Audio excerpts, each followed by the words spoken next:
kita mulai kuliah kita dengan materi stereokimia. Ada berapa apa yang akan kita bicarakan di materi ini. Saya akan kenakan sedikit bicara tentang hibridisasi dan ikatan itu ya, sudut-sudut dari ikatannya untuk memudahkan kalian memahami apa itu yang akan kita pelajari di stereokimia ini. Dan kemudian ada sedikit pembukaan mungkin tentang isomer, dan yang akan menjadi fokus kita adalah optical isomer ini. Yang akan kita coba menghubungkan apa yang kita pelajari ini, apa perannya di farmasi. Sekarang stereokimia itu adalah merupakan salah satu cabang dari ilmu kimia yang berhubungan dengan struktur dari satu molekul, dan kita lihat itu dalam tata ruang 3 dimensi, dalam bentuk 3 dimensi. Ya, kalau kita bisa lihat di sini atom C, kalian udah belajar mungkin dengan Bu Vivi. Atom C itu kan dia punya 4 ikatan kovalen. Mau terserah dengan H, kah, dengan C, dan lain sebagainya, dia punya kemungkinan untuk punya ikatan 4 dalam bentuk hibridisasi sp3, artinya adalah ikatan sigma, ikatan single. Maka sudut-sudut antar ikatannya itu adalah sekitar 109,5. Dan kita sebut ini sebagai tetrahedral. Ini kalau ulang kita lihat sebagai 3 dimensinya. Tetrahedral. Oke, tetrahedral, susunan tetrahedral dari atom C ini, kalau dalam bentuk 2 dimensi kita bisa membuatnya itu dalam bentuk wedge dot convention. Artinya adalah kita bisa menggambarkan bentuk seperti baji gini ya. Atom C ini dalam bentuk seolah-olah dia adalah dalam 3 dimensinya, ini adalah bentuk 2 dimensinya, maka ada single bond. Ini ya, ikatan tunggal ini menggambarkan bahwa ikatan ini berada di, ibaratnya kalau kita lagi nulis ya, maka dia ada di permukaan kertas kita. Kemudian yang putus-putus ini ibaratnya adalah dia menembus kertas. Kalau yang baji kayak gini, hitam kayak gini, maka dia maksudnya menghadap ke kita. Berarti itu gambarannya dalam bentuk 2 dimensinya. Itu kalau kita menggambarkan atom C. Ini akan berhubungan, karena kita akan menghubungkan tentang tata ruang. Sekarang sebelum saya masuk ke materi pokok kita mengenal dulu apa itu isomer. Isomer itu adalah senyawa yang memiliki rumus molekul yang sama, tapi mempunyai struktur yang berbeda. Kalau kita coba bagi, dia ada yang disebut dengan konstitusional isomer, ada lagi stereoisomer. Ini sebenarnya yang kita mau bahas, stereoisomer. Stereoisomer ini dibagi lagi dengan, ada yang disebut dengan konformasional isomer dan konfigurasional isomer. Ini di konformasi ini, isomer konformasi ini seharusnya kalian telah mendapatkannya di alkana dan sikloalkana. Saya tidak akan membahasnya di sini. Kemudian, konfigurasi isomer, ada yang cis-trans isomer dan ada yang optical isomer. Cis-trans isomer ini nanti minggu depan akan kita bahas ketika kita membahas alkena. Optical isomer ini yang akan fokus kita bahas hari ini. Ini yang kalau isomer rangka atau disebut juga isomer rangka, itu adalah contoh di sini nih. Dia punya rumus molekul yang sama, C3H6O. Ini sama C2H6O. Ini C2H6O. Tapi dia adalah mempunyai posisi ikatannya yang berbeda. Jadi isomer konstitusional adalah senyawa yang berbeda di mana dia terikat. Tapi dia rumus molekulnya sama. Ini kan sama jumlah C-nya 2, jumlah C2 hanya 6, O-nya 1. Tapi ini disebut dengan etanol, ini disebut dengan eter. Dan dia pasti memiliki aktivitas sifat kimia yang berbeda. Sama, ataupun dia berbeda nih, misalnya ini adalah satu klorobutana, Cl-nya berada di C1. Tapi di sini Cl-nya ada di 2. Ini adalah kita sebut isomer. Senyawa yang rumus molekulnya sama tapi yang punya rumus struktur yang berbeda. Ini beberapa contohnya yang lain. Dan setahu saya ini di awal-awal sudah dibahas ini untuk isomer rangka ini. Kemudian masuk ke stereoisomer. Tadi saya bilang stereoisomer itu ada yang bentuknya konformasi, isomer konformasi, ada yang konfigurasi. Apa itu isomer? Stereoisomer. Kalau tadi ini rumus molekulnya sama, tapi tempat terikatnya berbeda. Ini Cl ini terikat di C sini. Kalau ini Cl ini terikat di C yang kedua. Di sini lebih halus lagi. Oke, di sini lebih halus lagi. dia itu mempunyai rumus molekul yang sama dan tempat terikatnya juga sama, tapi yang berbeda itu adalah orientasinya dalam satu ruangan. Intinya adalah secara ikatannya itu sama. Sama-sama posisinya adalah dia sama-sama seperti ini nih. Sama-sama dia persis seperti udahlah rumus molekulnya sama, tempat terikatnya sama, tapi yang membedakannya adalah tata ruangnya. Posisi menghadapnya, apakah dia menghadap ke menembus kertas, ada satu gugus fungsi menembus kertas, ada satu gugus fungsi lagi itu menghadap kita, itu yang mana, yang gugus fungsi yang mana. Detailnya nanti kita coba. Ini ya. Dia itu pada dasarnya dia sama.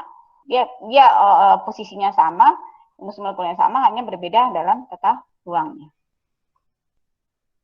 Nah, sekarang kita coba lihat yang konformasi, isomer konformasi. Ini yang seharusnya udah diskusikan lebih detail di alkana dan siklo alkana.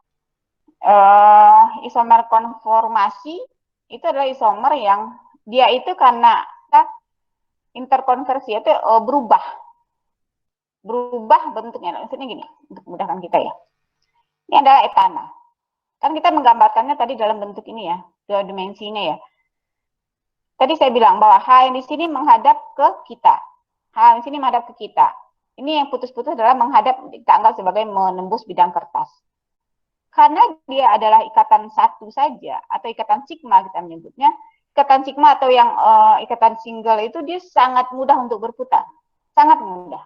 Dia membuat dia sangat fleksibel. Oleh karena itu, maka dia akan bisa berputar. Ini kan kita lihat, yang ini kan yang arah kitanya, satu ke bawah, satu ke atas. Ini sama-sama dia ke atas. Nah, itu yang kita sebut dia sebagai isomer. Tapi dia sama kan? CC sama H yang sama, tapi dia arahnya yang satu sebelumnya H-nya ke sini, ini H-nya ke sini. Sehingga ketika dia sama, ketika dia berputar karena ada pengaruh suhu, maka dia akan menjadi bentuk lainnya. Gitu. Dan itu yang kita sebut dengan konformasi. Dia juga disebut juga konformasi, isomer konformasi disebut juga dengan conformers. Dan isomer yang bisa secara cepat berinterconvert. Itu dia berubah interconvert itu adalah misalnya dari bentuk ini menjadi bentuk ini pada suhu ruang malah. Apa pemanasan itu bisa terjadi oleh ini ya. Karena dia terlalu cepat interconvertnya, maka dia tidak bisa dipisahkan. Pada dasarnya senyawa dia dengan berbentuk isomer konformasinya itu dia satu senyawa, tapi ada beberapa bentuk itu mana yang lebih stabil gitu. Kita bisa lihat di sini etana misalnya, dia punya ikatan punya ikatan tunggal yang merupakan satu ikatan sigma, dia bisa membentuk rotasi pada CC-nya ini, kemudian dia akan menghasilkan bentuk tata ruangnya yang berbeda. Jadi kita bisa melihat nanti ketika yang menghadap ke kita itu sama-sama di atas. Yang inilah yang kemudian kita sebut sebagai isomer konformasi ataupun disebut dengan konformer. Ini kita juga bisa, dan ini sebenarnya bukan ini fokus pembahasan saya, kita juga bisa melihat bahwa saya hanya ingin menyampaikan bahwa antara isomer itu dia akan punya sifat yang berbeda, sehingga nanti kalau kita bicara tentang obat, nanti bisa jadi antara isomer A bisa aktif, isomer B tidak aktif. Mungkin ingin saya sampaikan di sini, dan ini tidak menjadi fokus ini kita bisa melihat bahwa senyawa ini akan bisa berbeda dengan melalui satu Newman projection. Dia bisa melihat ini nih, proses ini ada yang disebut dengan stages, ada yang disebut dengan eclipse. Ini adalah bentuk yang berbeda, dan ini mempunyai tingkatan energi yang berbeda. Kalau kita boleh gambarkan bentuk molekulnya, maka ini adalah senyawa yang bentuk dia memilih posisinya tadi itu yang paling stabil. Maka yang sering kita temui senyawa ini. Ini dia bisa juga berubah-ubah, tapi posisinya adalah menjadi seperti ini. Maka dia menjadi tidak stabil. Itu yang untuk yang asiklik. Untuk yang siklik itu yang paling enak dibahas itu sebenarnya adalah sikloheksana. Sikloheksana itu adalah alkana yang bentuk siklo yang paling stabil, dan dia akan punya sikloheksana ini kalau kita boleh bentuk lihat konformasinya, dia punya banyak, dia bisa posisinya itu diubah menjadi bentuk kursi, ada bentuk kapal dan sebagainya. Tapi di antara ketiga itu dari beberapa bentuk konformasinya yang paling stabil itu adalah bentuk kursinya. Kalau kita bicara tentang obat nanti, kita bisa mungkin satu obat itu mungkin dia hanya nyamannya ketika berikat dengan satu siklohexana yang mempunyai bentuk kursi. Dia tidak bisa dengan bentuk bot misalnya. Konformasinya bot misalnya. Padahal senyawanya sama. Ya. Itu yang nanti akan memberi efeknya. Di kimia medisinal kalian akan pelajari ini detailnya. Oke. Itu yang mengenai konformasi. Sekarang konfigurasi. Isomer konfigurasi. Interconvert itu nggak seperti yang tadi. Kalaupun kita mau mengubahnya menjadi satu isomer yang lain, itu kadang kita membutuhkan untuk memecah ikatannya. Sehingga baru dia bisa terjadi interconvert. Itu bedanya dengan konformasi isomernya. Di sini kita bisa melihat konfigurasi isomer itu, kalau tadi saya bilang bahwa kalau kalau konformasi konformasi itu dia adalah senyawa yang sama, dia nggak bisa dipisah. Jadi konformasi itu sebenarnya adalah pola-pola cara dia membentuknya, bentuk apa namanya kalau konformasi itu, dia lekukannya seperti apa. Tapi kalau yang konfigurasi itu dia adalah dua senyawa yang berbeda atau tiga senyawa yang berbeda, tergantung isomer-isomernya ada berapa. Dia adalah senyawa yang berbeda, sehingga kita bisa memisahkannya. Misalnya kalau kita punya ada dua isomer di sini, maka kita bisa pisahkan menjadi dua. Kalau tadi di konformasi tidak bisa. Dia ada satu senyawa. Oke, contohnya di sini adalah cis isomer, itu disebut dengan geometrik isomer. Ini minggu depan kita akan bicarakan tentang isomer ini. Ini seharusnya ketika belajar tentang sikloalkana ini sudah dibahas cis versinya sikloalkana. Karena kalau saya bahas semua sekarang itu nggak cukup untuk sekali-kali pertemuan. Sedangkan stereoisomer itu kita hanya bahas satu kali pertemuan. Dan saya fokus untuk membahas yang optikal isomer. Oke, untuk optikal isomer yang akan kita bahas di sini adalah masalah kiralitas, kemudian bagaimana penamaannya dengan sistem R dan S nantinya, kemudian aktivitas optisnya seperti apa, dan kita mau coba melihat apa itu dia stereoisomer, meso, dan senyawa rasengan. Nah, kita coba lihat chirality dan optical activity. Atom C yang katanya punya 4 tangan tersebut, dan 4 tangannya itu terikat dengan keempat gugus yang berbeda. Saya ulangi lagi, keempat gugus fungsi yang berbeda. Berarti misalnya A itu adalah OH, B itu adalah CH3, C itu misalnya ini nih. A itu misalnya OH, ini misalnya adalah CH3, ini C2H5, E itu misalnya adalah NH2 misalnya. Intinya kalau keempat gugus fungsinya yang melekat pada atom C itu berbeda, maka dia bisa mempunyai isomer yang kita sebut dengan nanti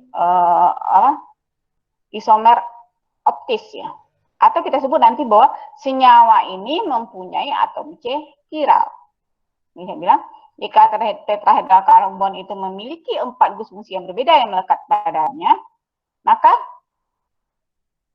dia itu bisa kita susun menjadi, kalau dia yang cuma satu ya, dia susunannya itu bisa disusun menjadi 2 cara yang berbeda. Misalnya ini lihat contohnya ya.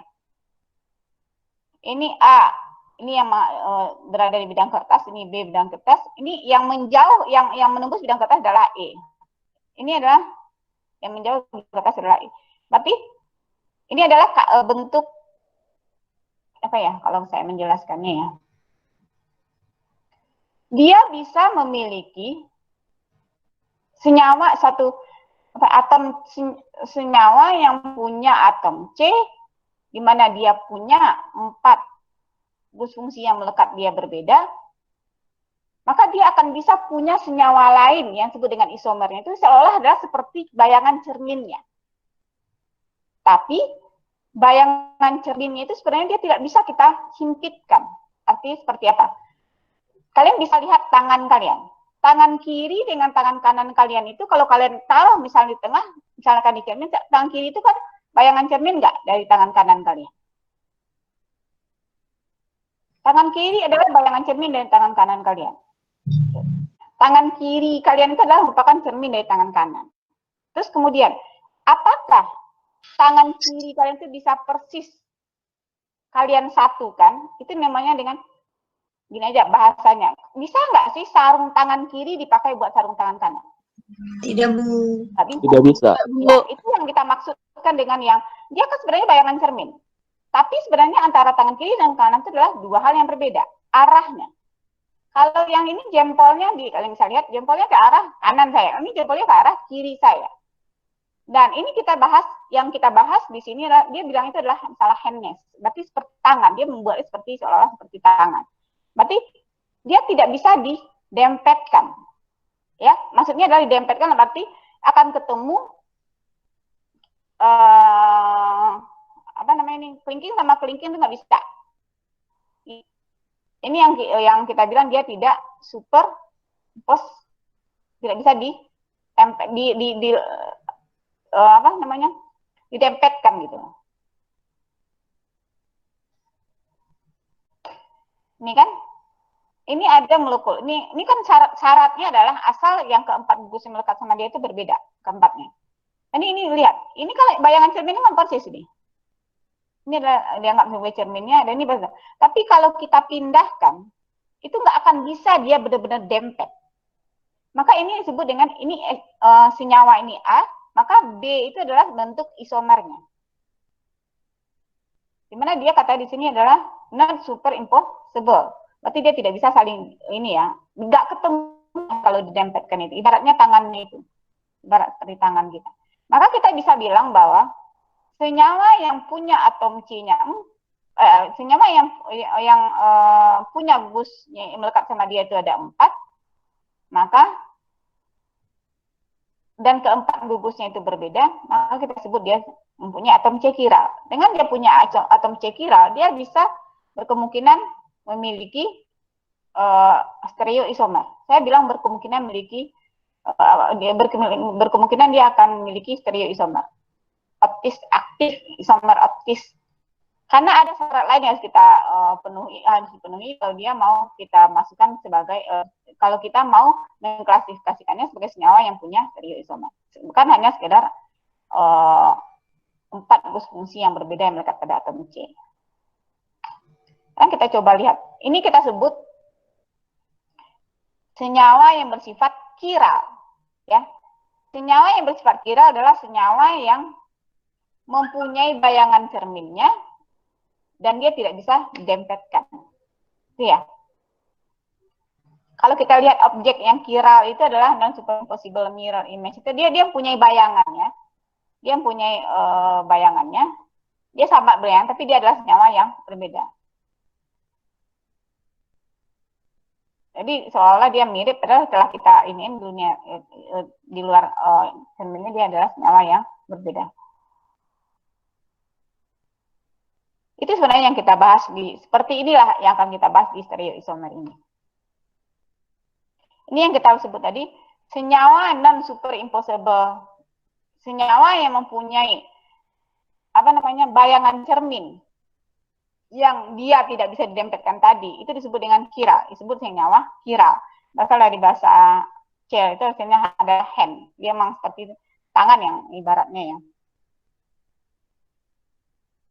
Sedangkan senyawa yang ini contohnya ya, ini adalah chiral, dia punya 4 gugus fungsi yang berbeda. Maka senyawa ini kita sebut sebagai senyawa chiral. Kalau ini kita sebut senyawa achiral. Karena apa? Karena ini dia tidak punya, ini gugus fungsinya sama. Dan kita bisa lihat di sini.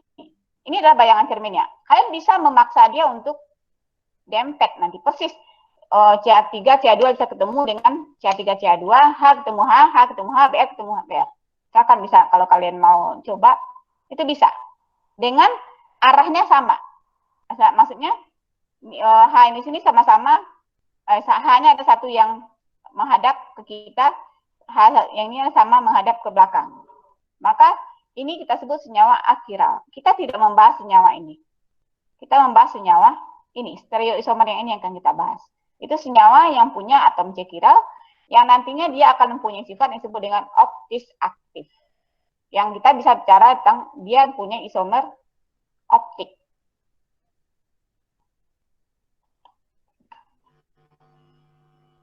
Ini tadi yang saya bilang, atom C yang punya gugus fungsi yang 4 berbeda persis, maka atom C ini kita sebut sebagai stereocenter. Atau kita sebut juga stereogenic center, pusat stereonya. Asymmetric center atau stereocenter dia. Tapi ada yang perlu kalian pahami di sini. Asimetrik. Ini ya. Stereocenter adalah satu atom yang membuat suatu molekul itu menjadi punya stereoisomer. Ini kan besok akan kita bahas nih. Jadi ini kita juga sebut stereocenter. Jadi kalau asimetrik, jadi asimetrik itu adalah bagian dari stereocenter, tapi tidak semua stereocenter itu adalah asimetrik center, ya. Jadi asimetrik itu adalah bagian dari stereocenter, ini disebut stereocenter. Tapi stereocenter bukan hanya asimetrik, stereocenter juga bisa ikatan C dengan ini juga bisa disebut dengan stereocenter. Itu untuk supaya kalian tidak terlalu bingung dengan istilahnya. Asymmetric center adalah di mana yang membuat suatu senyawa itu yang membuat senyawa ini akan punya bayangan cerminnya, di mana bayangan cerminnya itu adalah sesuatu senyawa yang tidak bisa didempetkan sama dia. Tidak akan ketemu setiap gugus itu kalau didempetkan, pasti beda. Sedangkan kalau pada alkena ini adalah merupakan stereocenternya. Jadi ini asimetrik atau atom C chiral. Kita nyebut ini adalah atom C chiralnya. Atom C chiral yang menyebabkan senyawa ini menjadi chiral. Sekarang saya belum kasih nama. Tadi kamu bilang, tadi nanya, gimana saya tahu bahwa itu tangan kanan saya, gimana itu tangan kiri saya? Ya, kasih nama. Nah, sekarang sebelum kita masuk ke sana, kita mau ngecek dulu. Ini yang mau kita bicarakan ini senyawa chiral apa tidak? Bagaimana cara kita memprediksi molekul itu chiral apa tidak? Yang pertama itu adalah, tadi saya sudah jelaskan, molekul yang chiral biasanya dia akan punya atom C yang mempunyai 4 tangan terikat oleh 4 gugus yang berbeda. Itu yang pertama. Tapi tidak semua yang mempunyai 4 gugus yang berbeda itu dia akan punya bentuk sifat isomer aktifnya, enggak. Karena ada syarat lain yang harus dia penuhi. Molekul yang kalau dia punya bidang simetri, ibaratnya kalau kita belah, ini kan molekul nih. Kalau kita lihat dia kan seperti,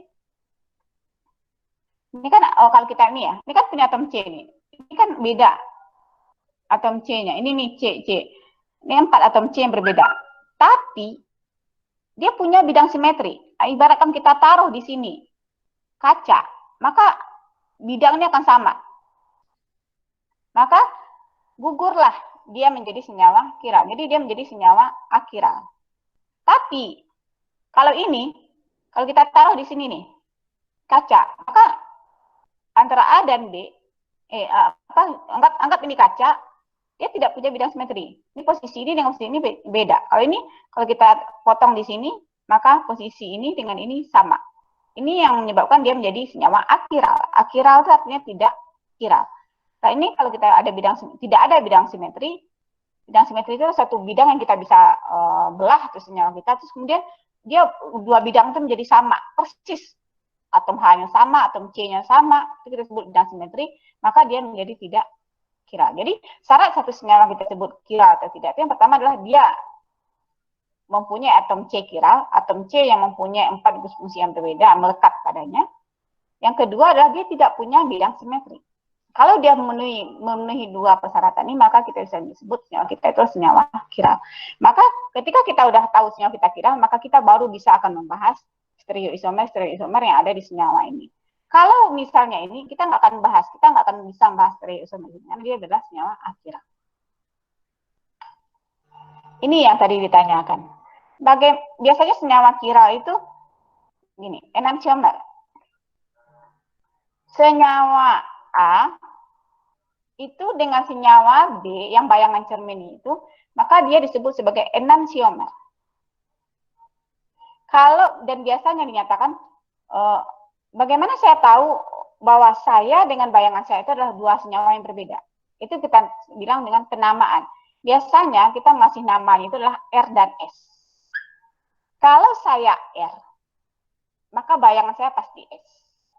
Kalau saya S, maka bayangan saya adalah R. Apa itu RS? RS itu adalah bagaimana kita menggambarkan bagaimana arrangement-nya, susunan dari gugus-gugus fungsi itu di dalam yang terikat dengan atom C chiral tadi. Misalnya yang menghadap ke kita itu gugus fungsi yang mana, yang menembus bidang kertas itu gugus fungsi yang mana. Itu maka arrangement-nya itu yang kita sebut dengan istilah itu konfigurasi. Jadi nanti kita bisa lihat senyawa A dengan konfigurasi R. Maksudnya adalah dia tersusun di dalam model penamaan R. Senyawa A ya dengan konfigurasi S. Berarti dia senyawa yang sama, tapi dia mempunyai ruang yang berbeda. Arah penempatannya dalam satu ruangan itu berbeda. Dan cara penamaannya itu, konfigurasi itu kita memutuskan dia R ataupun dia S, itu dengan ada konvensi kita sebut dengan Chan-Ingold and Prelog convention, atau kita sebut juga RS convention. Ini yang menemukan metodenya. Ini dari IUPAC. Gimana caranya, langkah-langkahnya.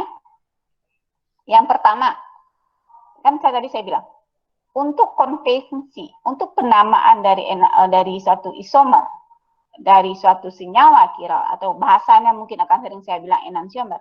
Isomer dari suatu senyawa chiral yang maka kita sebut adalah enantiomernya. Kalau atom C-nya satu, atom C chiralnya satu ya. Bagaimana kita tahu senyawa asalnya itu yang saya itu adalah R? Bagaimana saya tahu bahwa yang senyawa cermin saya itu S? Apakah atau sebaliknya? Senyawa asal saya itu adalah, saya sendiri adalah S, bayangan cermin saya adalah R. Yang pertama adalah kita lihat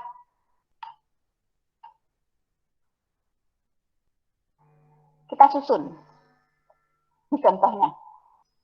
Misalkan senyawanya ini. Ini gugus fungsi. 1, 2, 3, 4. Oke? Yang harus kita lakukan ini kan tadi sudah saya jelaskan. Syaratnya adalah ada atom C yang, ada gugus fungsi yang berbeda. Step pertama yang harus kalian lakukan adalah kalian bikin ranking prioritasnya. Rankingan prioritas. Kalian urutkan prioritasnya. Gimana cara mengurutkan prioritasnya? Jadi, perhatikan atom-atom yang melekat pada atom C chiral tadi. Kemudian tentukan prioritasnya berdasarkan penurunan nomor atom. Bukan nomor massa. Ini sering terjadi kesalahan. Nomor atom yang melekat langsung pada si C chiral. Nomor atomnya yang melekat langsung pada C chiral. Ini adalah berapa nomor atom. Jadi yang paling besar nomor atomnya kita kasih prioritasnya lebih besar. Ini contohnya. Br. Tadi nomor atomnya berapa? 35. Yang melekat langsung dia H. Nomor atomnya? 1. Sekarang itu perhatikan, ini yang melekatkannya dia lagi C. Bukan CH3 ya. C. Kita bicara atom ya. Kita bukan bicara molekul. C. C berapa? 12. Oke. Ini yang melekat ke dia apa? H. Yakin H. C. Yang melekat ke dia langsung adalah C. Nggak ada H yang melekat ini. Masa kalau H itu melekat ke, nggak ada, H itu nggak bisa lagi melekat ke C ya. Dia itu adalah melekat ke C. Ini cuma penggambarannya aja. Ini adalah CH2. Seharusnya di sini C, kemudian H2. C, masih C. Terus bagaimana kita membedakan antara ini dengan ini? Kan sama-sama ini. Ya nggak? Iya, sama. Paham nggak maksud saya? Iya, sama-sama C.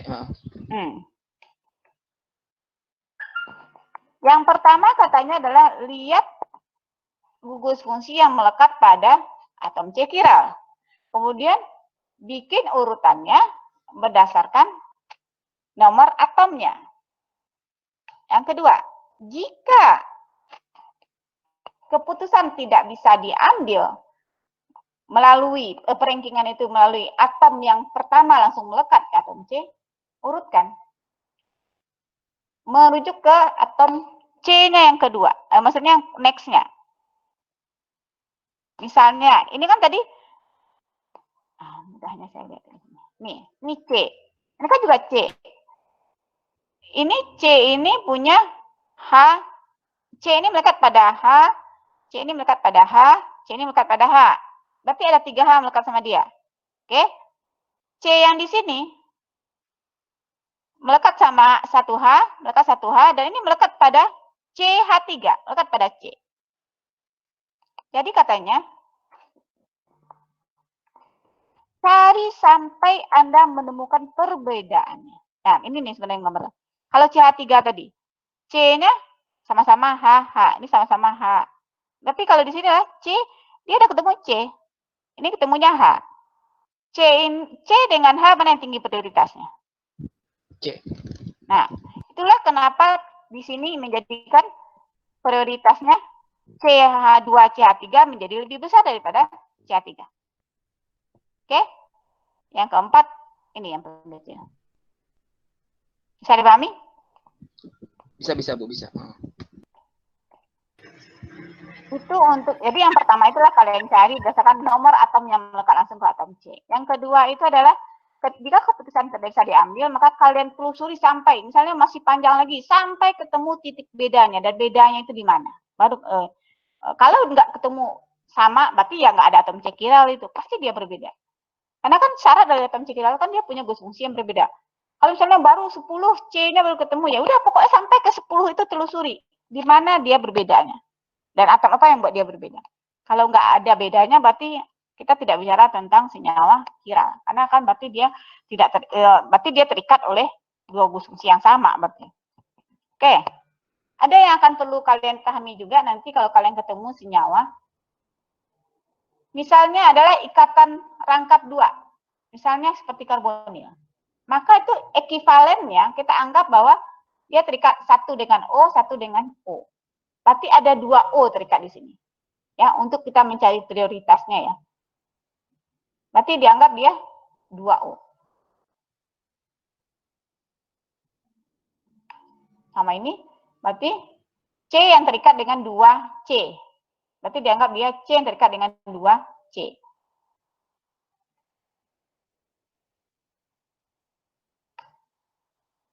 Oke? Setelah selesai tadi kita menentukan skala prioritasnya 1, 2, 3, 4. Maka selanjutnya taruhlah yang skala prioritasnya paling rendah dan biasanya itu H. Itu kita mau lihat tuh, kita lihat taruh jauh di belakang mata kita. Kita melihatnya. Berarti kita taruhlah H ini sebagai untuk yang putus-putus. Oke, cara kita mau melihat itu adalah carilah yang prioritas rendah. Sebenarnya tadi itu kan masih pilihan ini. Kita memposisikan karena dia dalam tata ruang, maka kita posisikan bahwa yang prioritas rendah itu adalah jauh dari mata kita, sehingga kita bisa melihat nanti tiga atom yang tiga gus fungsi yang lain. Kemudian dari penomoran ini, kan ini kita anggap ini menembus kertas nih, ya kalian anggap ini menembus kertas, maka dari penomoran ini kalian urutkan 1, 2, 3. Nih ya, 1, 2, 3. Kalian lihat, kalau perputaran 1, 2, 3 itu kan ini tadi udah kita anggap dia menembus kertas, H itu menembus kertas, berarti kita kebayangan ya, yang 3 ini menghadap kita nih. Maka kalau dia itu searah dengan jarum jam, perputaran 1, 2, 3 itu, maka kita kasih nama senyawa itu adalah R. Berarti itu adalah ismi R. Kalau dia gugus fungsi yang melekat sama saya itu adalah urutan 1, 2, 3 itu adalah searah dengan jarum jam. Tapi kalau dia ini yang searah jarum jam ya. Ini sana. Tapi kalau ternyata 1, 2, 3 prioritas tadi itu berlawanan dengan arah jarum jam, maka kita sebut dia S. Ini yang saya bilang tadi.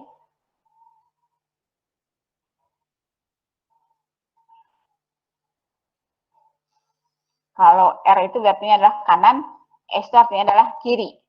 Itulah yang tadi yang menanyakan saya, gimana caranya menentukan bahwa itu yang A, B itu yang mana dan yang terminnya ini. R yang kita lihat adalah berdasarkan susunan bus fungsi yang ada pada atom C itu. Berarti apakah dia R apa S? Andaikan ada soal, kan sebenarnya ada, kalau ini kan udah jelas nih. H-nya itu kita taruh di ujung, maka kan katanya yang paling rendah tuh di menembus bidang kertas, maka ikutin aja pola ini. Ternyata kalau andaikan ada soal saya kasih, kemudian H-nya itu menghadap ke kita.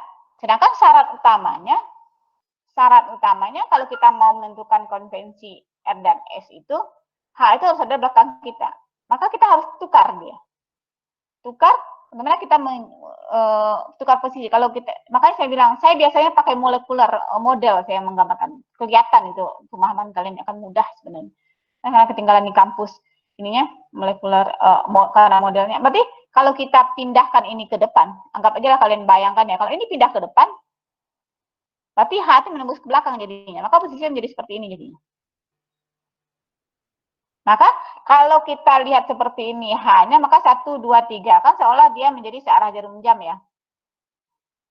Padahal, seolah jarum jam. Padahal harusnya H ini haruslah menembus bidang kertas.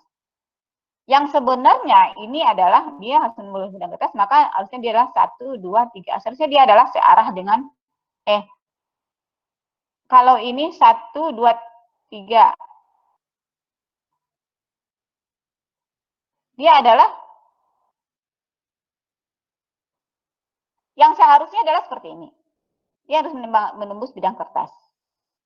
Susunannya haruslah seperti ini. Karena kita tidak bisa melihatnya dengan cara 1, 2, 3 seperti ini. Karena H tidak memenuhi syarat dia menembus bidang kertas. Kalau saya simpelnya seperti ini.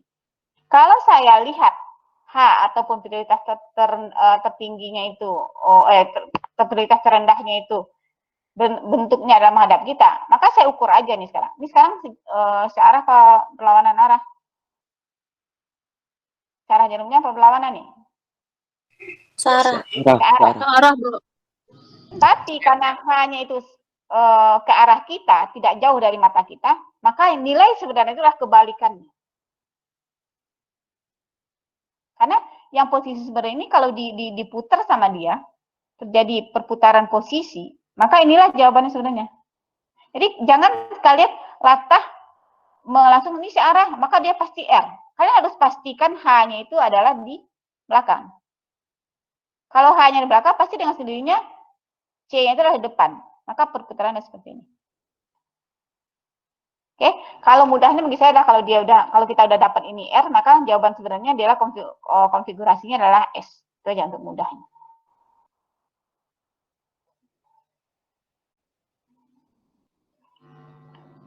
Sebelum saya lanjutkan, ada yang mau tanyakan? Ada, Bu. Boleh nanya lagi nggak, Bu? Iya.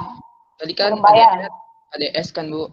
Nah, tapi saya lihat di Wikipedia kayak glukosa itu kan, Bu, kayak ada 2R, 3S, 4R. Nah, yang angka di depannya itu menunjukkan apa, Bu?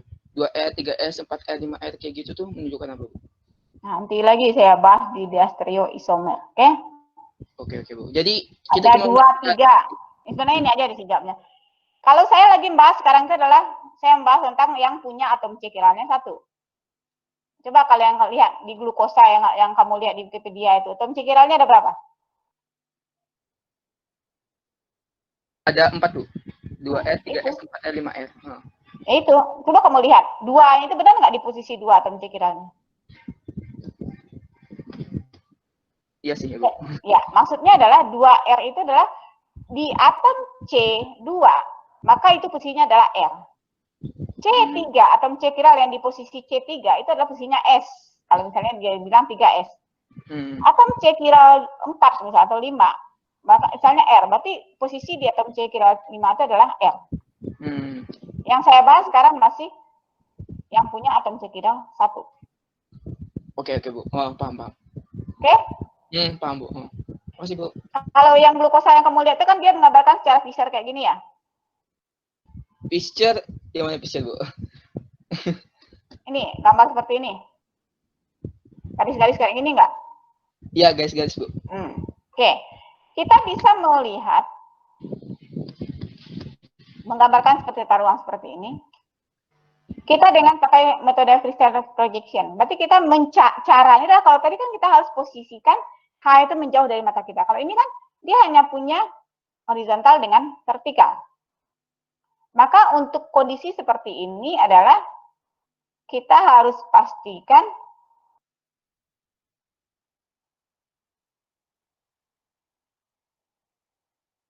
H-nya itu haruslah pada posisi vertikal.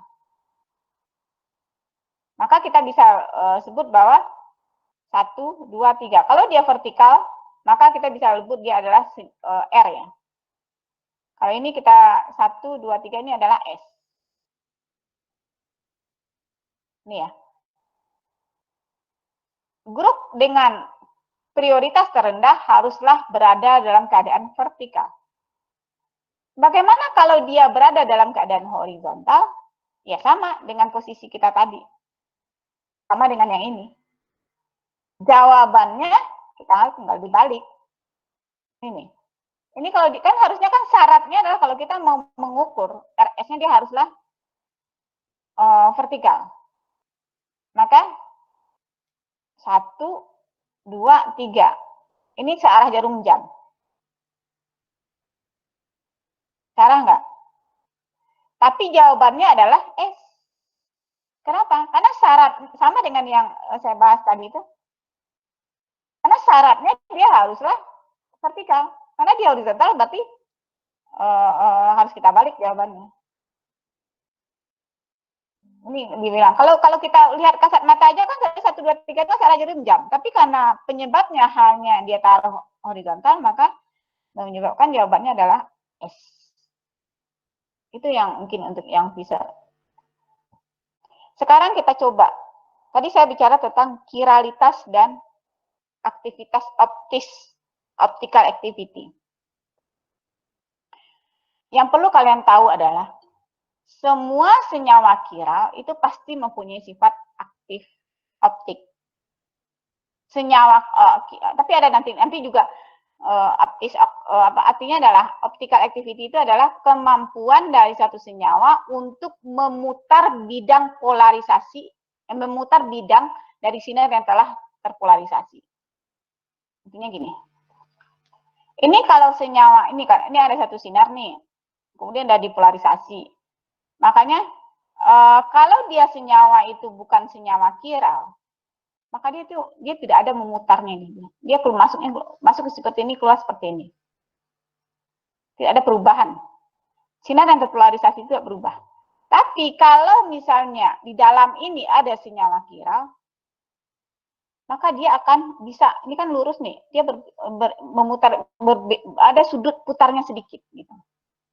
Itu adalah ciri khas dari satu senyawa kiral. Dan biasanya kalau dalam kita mengidentifikasi, misalnya kalau saya kan fokus penelitian saya adalah mencoba mencari senyawa baru dari satu tumbuhan, kemudian kita isolasi. Nanti saya akan jelaskan di farmakognosi ke kalian. Kita isolasi senyawa itu, kemudian kita dapatkan senyawa, terus kita mau mengkarakterisasi suatu senyawa. Saya dapatkan senyawa baru, maka karakterisasinya salah satu karakter yang kita cari di sini adalah kalau kita tahu strukturnya seperti apa, kemudian kita tahu bahwa dia punya atom kiral, maka kita harus menentukan berapa nilai rotasi optiknya. Nilai rotasi optiknya adalah merupakan satu parameter yang dimiliki yang melekat pada satu senyawa yang punya atom C kiral. Bagaimana cara mengukurnya? Kita pakai alat disebut dengan polarimeter. Ini adalah kerja dengan menggunakan polarimeter. Jadi senyawa kita itu kita masukkan ke polarimeter. Kalau dengan alat canggih kita bisa mengatakan bahwa dia langsung kalau dia memutarnya ke kanan, maka dia akan keluar angka positif. Misalnya positif 200, positif 100 gitu. Kalau dia memutarnya ke kiri, maka dia nyatakan dengan negatif. Oke? Masih ada yang bilang di glukosa itu ada nilainya DR gitu. D-nya itu artinya destro, yang itu adalah yang inilah. Yang tadi saya bilang ya. Misalkan ini nantinya kita coba. Misalkan ada satu senyawa kita tahu dia mempunyai struktur atom, ada atom C chiral di sana. Tapi kita tahu bahwa ini senyawa adalah senyawa chiral. Maka kita masukin ke dalam polarimeter, maka akan keluarlah positif atau negatif. Berarti kalau positif itu mengatakan bahwa jika senyawa itu berputar ke arah senyawa itu mampu memutar sinar polarisasi ke arah kanan, maka kita mengatakan bahwa dextrorotary, maka dia akan kita kasih tanda positif, atau kadang ada D. Kalau dia mutar ke kiri, tersebut dengan negatif, atau disebut dengan L biasanya, D ataupun L. Di glukosa itu kan ada tuh D, S, glukosa D. Kalau coba kalian lihat di Wikipedia, ada D ataupun ada L. Itu artinya, ya kan? Itu artinya bahwa ketika kita ukur di polarimeter, senyawa tersebut memutar ke arah D ke kanan, L itu berarti ke kiri. Tapi ada hal yang sekalian bedakan bahwa positif dan negatifnya ini tidak ada hubungan sama R dengan S. Lihat nggak di itu tadi? Ada nggak? Nah, ini contohnya. Dia S, tapi dia positif. Ya, tolong jangan bingung jadinya. Kenapa? Bukannya tadi kalau positif itu dia seperti arah jarum jam. Positif itu dia positif itu adalah ketika kita ukur di polarimeter, dia menunjukkan perputaran ke arah kanan. Tapi tata ruangnya, urutan, arrangement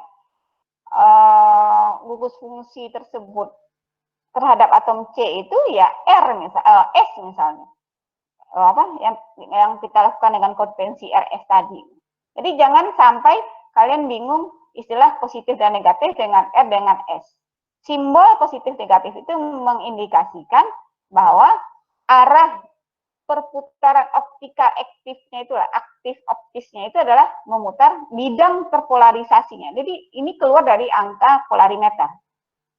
Sedangkan R dengan S mengindikasikan arrangementnya, susunannya.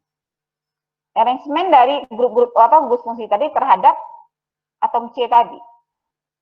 Jadi ada satu senyawa yang kadangkala dia adalah S, tapi dia adalah positif asam laktat. Ada juga yang dia adalah S, negatif asam laktat. Ya, berarti ada satu senyawa yang sama-sama R, mempunyai misalnya gini, dia sama-sama punya konfigurasi R, tapi dia ada yang positif dan yang negatifnya. Ya, ini contohnya. Bagaimana cara kita mengukurnya? Maka ketika kita dia pakai rumus nih, alfa D, T, D ini adalah berapa panjang dari, misalnya ini saya ceritakan, kita ada sampel. Kita sampel yang kita tahu bahwa setelah kita analisa strukturnya, insya Allah nanti di analisa instrumen kalian kuliah dengan saya bagaimana menentukan struktur.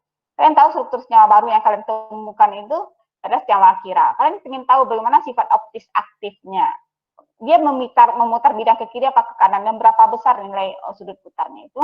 Maka senyawa itu kalian lakukan dalam pelarut tertentu. Maka harus dicantumkan nih pelarut apa yang kalian gunakan. Kemudian nanti akan dimasukkan dalam satu seperti kuvet. Kalian tahu kuvet nggak? Enggak, Bu. Enggak. Kuvet itu seperti wadah. Tempat lah. Kita sebut bahasa simpel itu wadahnya ya. Wadah yang kita mau masukin ke alat polarimeter itu. Itu kuvet itu adalah punya ukuran tertentu. Maka nanti dia tanya D-nya berapa ininya. Ini kuvetnya ini nih. Ini nantilah. Ini kan untuk ininya ya, lampu apa namanya nih? Monokromatik light. Ini adalah jenis cahayanya ya.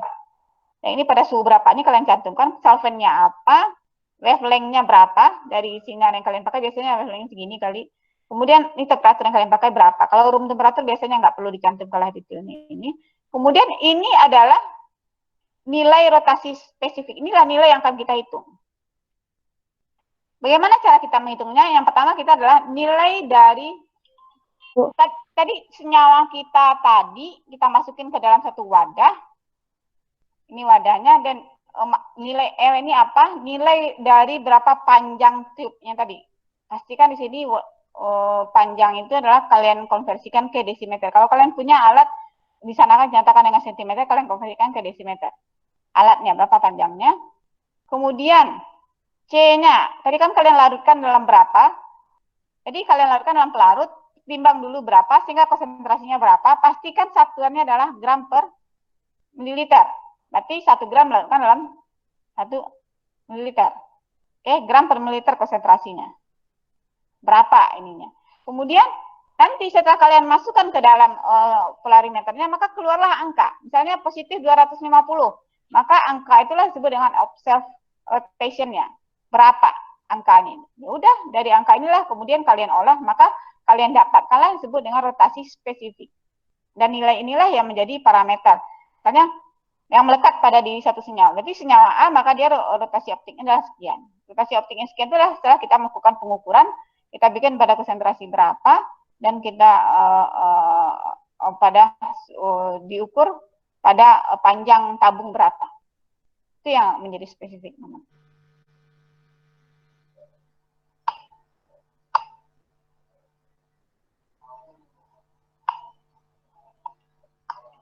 Oke, sebelumnya ada pertanyaan? Berarti ada yang udah kita bahas, penamaannya itu adalah R dengan S itu adalah karena susunannya. Kemudian kita menentukan RS itu, kemudian positif negatif udah karena kita menggunakan alat polarimeter. Dia akan melihat senyawa kita itu memutar ke kanan apa ke kiri. Kalau atom C, jadi sebenarnya gini, atom C, senyawa yang punya atom C kiral menyebabkan dia mempunyai bentuk isomer, stereoisomer. Seberapa banyak isomer yang dia punya, itu tergantung kepada seberapa banyak atom C kiral yang dia punya. Jadi kalau rumus itu adalah 2 pangkat N. Kalau dia cuma atom C kiralnya 1, maka dia pasti akan punya isomernya 2 aja, 2 pangkat 1. Kalau punya atom C kiralnya 2, maka dia akan punya 2 pangkat 2. Maka akan ada 4 isomer.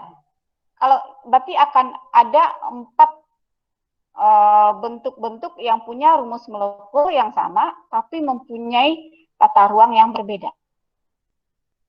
Dan di sini saya memperkenalkan ada yang disebut dengan istilahnya diastereoisomer. Apa itu diastereoisomer? Ini tadi nih, 2R, 3R itu apa maksudnya? Ya ini, berarti dia ada di 1, 2, 3, 4. Berarti atom C kiral itu ada di posisi 2 dan atom kiral itu ada di posisi 3. Sekarang kita coba. Urutannya 1, 2, 3. Ini cara berbeda.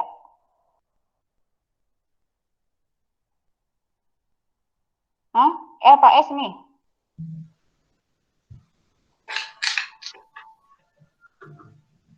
R ya Bu, karena hanya di depan kita, cara kita. Oke, ini kan berlawanan nih, tapi karena hanya depan berarti dia menjadi R. Jadi 2, 3. Ini 1, 2, 3. Sama kan? Sama. Soalnya S ya. Itu yang ditanya tadi apa maksudnya 2R, 2S ini. Jadi pada C2 dia R, pada C3 dia juga R. Oke? Bu. Paham? Paham, Jadi, Bu. nah sekarang kan kita lihat stereoisomer itu adalah dia punya atom C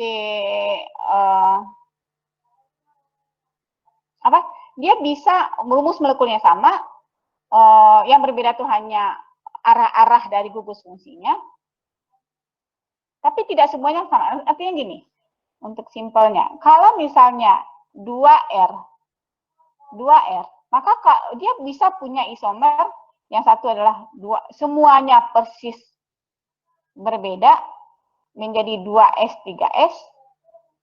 Ini bayangan pertama, ini yang isomer yang pertama. Yang kedua ini kan 1, 2, 3, 4, kan 2 pangkat 2. Atau yang muncul lain, nah ini juga rumus molekul sama, rumus strukturnya sama, tata ruangnya beda. Dia menjadi 2R, 3S. Hanya yang berbeda sama dia hanya di 2 saja. Yang berbeda sama dia hanya 3 saja. Ada lagi yang di sini, ini masih bentuk isomernya juga. Ini adalah 2S, 3R. Yang berbeda hanya yang di atas saja, di bawahnya sama. Istilahnya dia ngacanya hanya kaca sebagian. Hanya yang melihat berbedanya itu adalah, bukan kaca sebagian, kaca full, tapi yang berbeda hanya bagian atasnya saja atau yang bagian bawahnya saja. Kalau tadi dia persis, kalau dia persis bayangan cerminnya, kalau dia awalnya 2R, 3R, kemudian bayangan cerminnya persis dia menjadi 2S, 3S, maka kita sebut tadi hubungannya adalah enantiomer. Isomer yang persis adalah bayangan cerminnya. Kalau ternyata ada isomer 2R, 3S, ataupun 2S, 3R, maka hubungannya dengan ini, dengan 2R, 3R ini adalah diastereoisomer. Diastereoisomer itu adalah stereoisomer yang bukan bayangan cerminnya. Karena jadi diastereoisomer adalah stereoisomer yang bukan bayangan cerminnya, tapi dia adalah bagian dari dia adalah bagian dari isomer. Ini bisa dipahami ya? Nangkap nggak? Nangkap, Bu. Jadi kalau punya atom C-nya itu 2, maka senyawa itu pasti akan punya 4 isomer. Nah, dari 4 isomer yang dia punya, ada satu dia itu adalah enantiomer, ada satu yang enantiomer. Ini sebenarnya kalau ini dengan ini enantiomer juga nih. Kan dia bilang 2R dengan 2R, 3R enantiomer dengan 2S, 3S. 2R, 3S enantiomer dengan 2S, 3R. Tapi antara 2R, 3R itu adalah diastereoisomer dengan si 2R, 3S. Sini saya jelaskan nih. Kalau 2R, 3R, hubungannya adalah enantiomernya adalah 2S, 3S. Diastereoisomernya adalah ini, 2R, 3S, 2S, 3R. Sama semuanya. Intinya adalah dia adalah stereoisomernya, tapi bukan bayangan cerminnya. Hanya satu bagiannya saja yang berbeda konfigurasinya. Sebagiannya lagi masih sama. Itu maksudnya kalau stereoisomer. Oke? Ada pertanyaan? Tidak ada. Lanjut. Lanjut lagi kita bicarakan tentang senyawa meso. Nah, meso ini ada lagi nih. Senyawa meso itu adalah satu senyawa yang dia punya dia adalah senyawa kiral. Dia punya atom C kiral 2 atau lebih.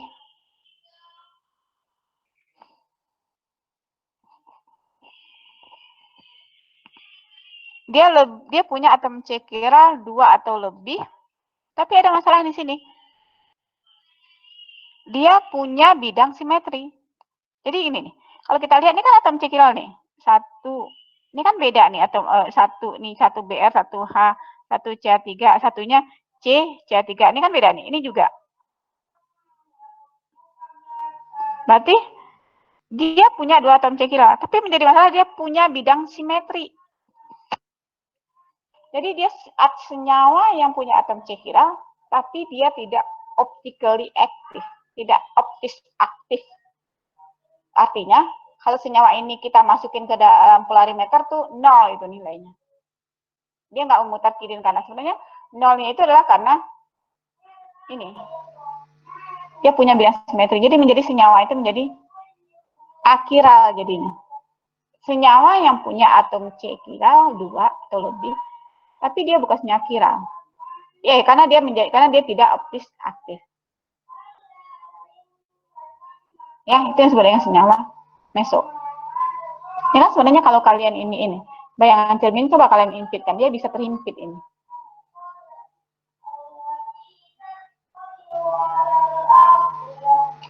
Selanjutnya, senyawa rasenat. Ini beda lagi kasusnya. Kalau rasenat itu biasanya adalah campuran.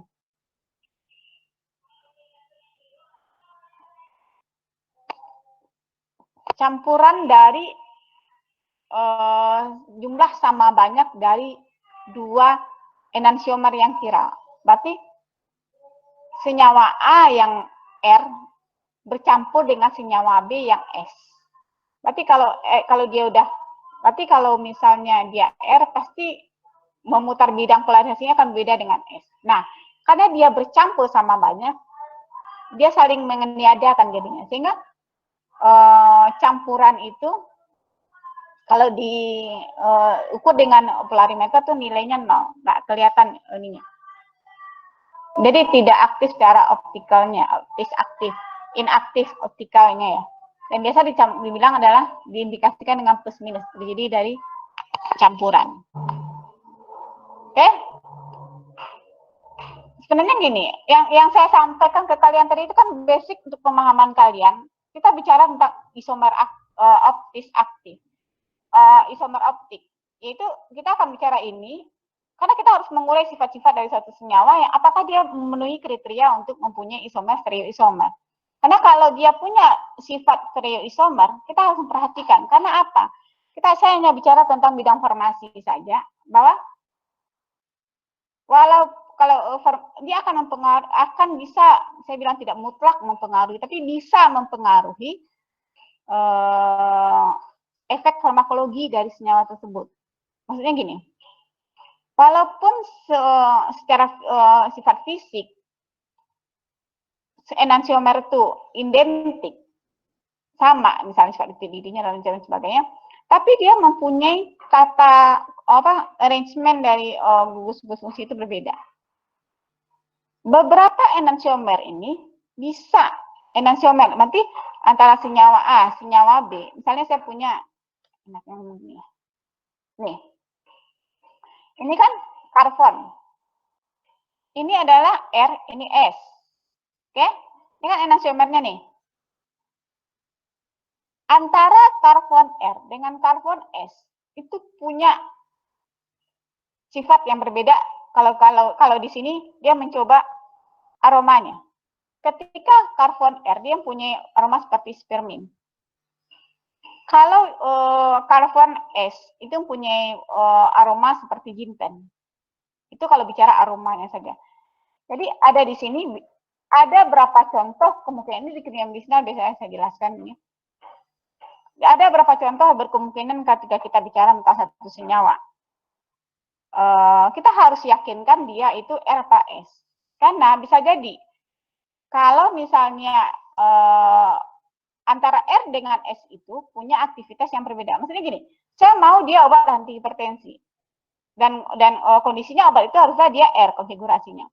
Ternyata yang saya kasih adalah misalnya obatnya sama-sama A, RA dan B, dan satu lagi adalah SB. Berarti kan dia sama strukturnya. Tapi kita abai tentang stereokimianya.